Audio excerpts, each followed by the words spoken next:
کیا آپ نے اسے بھی دیکھا، اس شخص کو دیکھا جس نے اپنی خواہش نفس کو اپنا معبود بنا رکھا ہے، اور باوجود سمجھ بوجھ کے اللہ نے اسے گمراہ کر دیا اور اس کی کان اور دل پہ مہر لگا دی اور اس کی آنکھ پہ بھی پردہ کر دیا۔ اب ایسے شخص کو اللہ سبحانہ و تعالیٰ کے بعد کون ہدایت دے سکتا ہے؟ نفس کا شر انسان کو ایمان سے بھی محروم کر دیتا ہے، جس سے بچنا ضروری ہے۔ اس پہلی منزل پہ سب سے پہلے کشمکش کرنی پڑے گی اپنے نفس سے۔ نفس کے متعلق قرآن میں فرمایا گیا، ان النفس لامارہ بالسوء، یقیناً نفس تو بدی پہ اکساتا ہے۔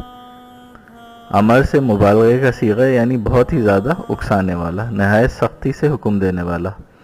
لہٰذا اللہ کا بندہ بننے کے لیے پہلی کشمکش خود اپنے نفس کے ساتھ کرنی ہوگی۔